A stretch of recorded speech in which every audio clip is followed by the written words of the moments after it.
Hey guys, it's Kara, and I wanted to pop on today to talk about the one thing that can ruin your wedding day, the two ways it can get you, and the three things you can do to prevent it. So, what's that one thing that can totally ruin your wedding day? Expectations. One of my favorite quotes is from Kyle Cease, and he says, "No one ever broke your heart, they broke your expectations." And I think for a lot of brides, they don't realize how many expectations they have put on this big day. If you were like me, you've been collecting images and ideas for like years by the time you finally get married.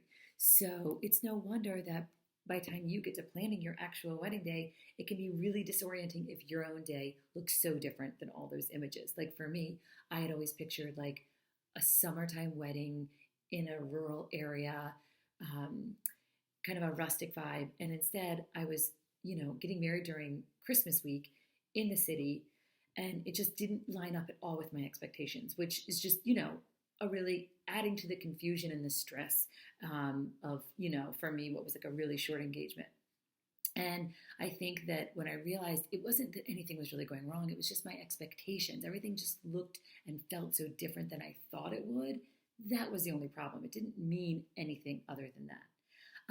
I think so. That's the first way that the expectations can get you. It's that like your own history of collected thoughts and ideas can totally undermine the reality of your situation. And the second way that expectations can totally just kill your big day is other people's expectations. So, everyone talks about, and I talk about a lot, the family drama. Every wedding has family drama.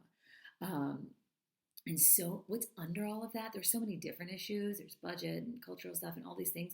But what's under it is just expectations. If your mother in law or your mother or your best friend are being, difficult or not as enthusiastic or not showing up in the way that you thought they would, giving you lots of pushback, whatever the situation is, if you really remind yourself that they all had expectations about your big day too, especially the moms. They've been thinking about it for some your whole life. So remember, they've got expectations, and their expectations are going to be completely different than the reality, just like it was for you. So if you remember that, you can add some grace and some space to the conversations you're having with them. So, like I said, there are three sort of great ways to kind of combat this expectations from undermining your big day.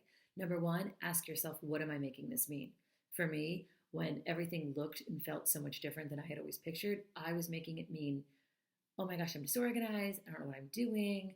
I'm not as decisive as I thought I was. I don't have the taste I thought I did. No. What am I making it mean? Why am I doing what I'm doing? Oh, I'm not having this summer wedding because I want to get married when all of my siblings can be there. That happened to be during Christmas break because we had people traveling internationally. And we didn't want to wait till the summer because we wanted to start a family. So I'm like, once I upgraded my thinking and said, what am I making this mean? That I'm not getting married in a way that looks like what my ideal Pinterest board would be. Then it came back to, oh yeah, I'm just living out my values. I'd much rather have sort of a crazy um, holiday wedding because it lines up with my values, which are my family being there. So it really clarified and brought everything back into focus and allowed me to enjoy my day a lot better. With the same is true for, talking it through with my mother. Like some of the things that I thought were going to be so easy for us to navigate were difficult. And then I came to learn it was that she had different expectations. And so part of her sort of difficulty navigating some of the decisions and the processes was just that it was so disorienting for her. So I was able to give some space and some grace and some good conversation to allow her to express sort of what she was going through and how it was different than she expected.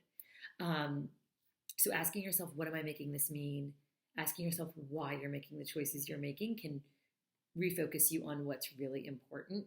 The second thing is, again, staying really present, staying really grounded in the reality. Do not let past sort of ideas or concepts or decisions rob you of the joy of the present moment. And one of the, obviously, I'm a big meditator, and so meditation is all about the practice of just getting really present and getting grounded in like what's actually happening.